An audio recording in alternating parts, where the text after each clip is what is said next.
else. And you'll be spared the Today programme with self-important people sounding off, you know, just the sport and the weather. It must be something you can't possibly approve of, surely. I mean, for one thing, what about pollution of the environment? Look, China has to go through what we did a couple of 100 years ago. And they're a very civilised, sensitive people. If you go to a dinner party in Hampstead, you don't say to your host, "Your lavatory isn't very clean. I suggest you get some Harpic." Well, you seem very committed to China. Well, I am. It's a great place. And I want to do my bit for what is, after all, a very ancient culture. But the future isn't all plain sailing, is it? I mean, if they have, well, for instance, to revalue the currency. Already their exports are shrinking. A lot of the firms are going bust. There are big concerns about inflation. All that could lead to serious social unrest. Oh, I'll be gone by then. Gone? Oh, yes. I'll set up somewhere else where people will be willing to work for peanuts. I've got my eye on Bangladesh.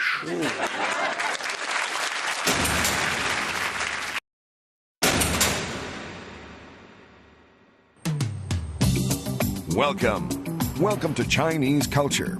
Welcome to Chinese food. Welcome to Chinese business and trade and style and education. Yes, welcome to an everyday scene in modern, downtown, thriving Africa. Easy mistake to make. In the last few years, China's announced 5 new economic cooperation zones, all of them in Africa. It's very important for the Chinese economy that Africa cooperates, because it needs raw materials. You can imagine the small ads section in the Beijing edition of Exchange and Mart. Wanted. Half of Africa. We'll collect. 你想我哋點啊？如果你哋唔俾我哋買你嘅油公司 What do you expect? If you won't let us buy your oil companies, we'll just go elsewhere. Where are we supposed to get our raw materials from? Like oil, copper and timber. I mean, these things don't grow on trees. So a new Chinese adventure in Africa began. In 1996, Jiang Zemin arrived on tour.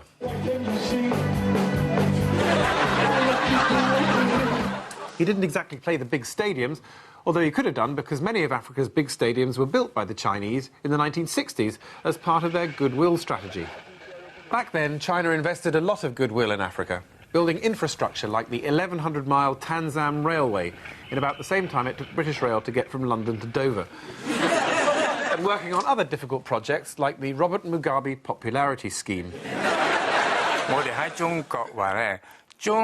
We have a saying in China that China was carried into the UN on the shoulders of our brothers and sisters in Africa. 不過佢哋唔係我哋嘅兄弟姊妹 They're not really our brothers and sisters. We just borrow things from them and don't give them back.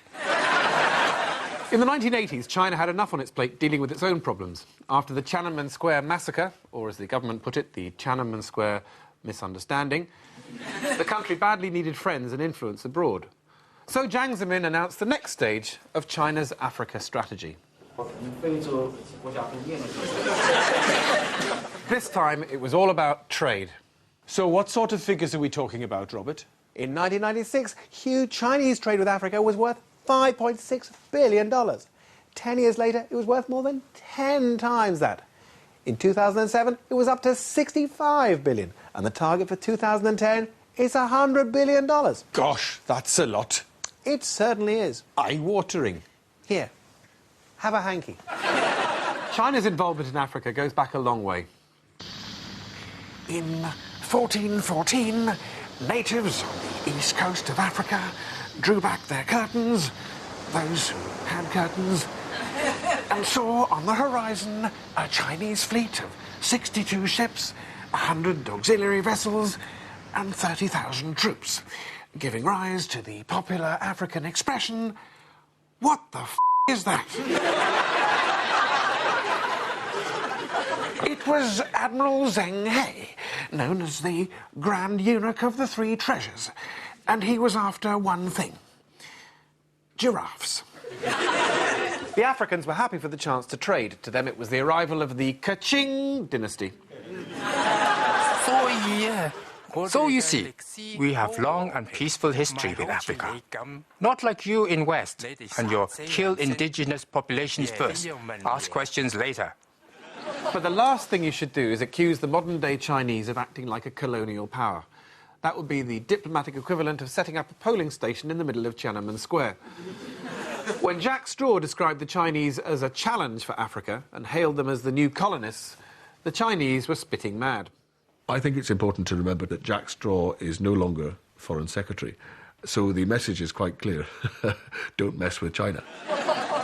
Say what you like about the Chinese, and Jack Straw certainly did, they do have one practice in common with former colonists in Africa. They used Chinese labour. Yes, the Chinese were back, and this time it was personnel. The workers in Africa speak our language. Well, they would. Most of them are Chinese. Today it's been suggested that there may be up to 4 million Chinese in Angola. In Khartoum it's said that under every stone you find a Chinese. But at least this time around the Chinese are actually employed by the Chinese. The only problem is the Africans aren't. Oh, yeah, but it's all a bit of a head scramble. Not my hair. On the one hand, mass immigration. I know what you're thinking. Well, I know what I'm thinking. Endeavour, hard work, an almost bendy willingness to go the extra yard. Can't fault it. And this is in Africa.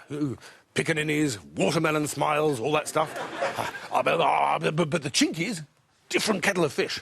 Oh, yeah, well, they're foreign too, and communists to cancel each other out. A bit like the Great Wall, as broad as it's long. Look, what I'm basically getting at is what am I getting at? Africa is clearly vital to the Chinese, hence the establishment of FOCAC, the Forum on China-African Cooperation. Although to most Africans, the cooperation is the same kind of cooperation you get between a battery farmer and his chickens. 2006 was designated the Year of Africa, and no fewer than 48 African leaders came to Beijing for a huge coming-out party. They were greeted with flags and posters and a big picture of a man from Papua New Guinea. Which would be in Africa if Africa was in a slightly different place. 7,000 miles to the right. They were also greeted with billions of dollars in investment, loans, aid and debt relief. The African Development Fund was worth $5 billion. During the 1990s, the British rather took their eye off Africa. I think looking back, there was a lot of concern about ethics and corporate responsibility and transparency, the kind of inconvenient hurdles that can make exploiting the developing world a really inefficient way to make profit these days. British involvement tended to be in the form of lectures, white elephants or Western economic ideas. In Zambia, Britain's Department for International Development spent £700,000 on improving nutrition and £56 million privatising the copper mines. I think it's perfectly fair to say to the governments of these countries, look, we know you're poor, we know you have great needs, but it's extremely important, if you're going to be serious about this, that you buy a state-of-the-art air traffic control system. The Chinese approach was different.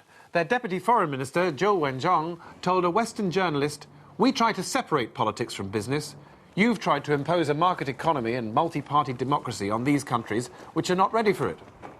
As far as the Chinese were concerned, ethics was just a county cricket team that was big in the 80s.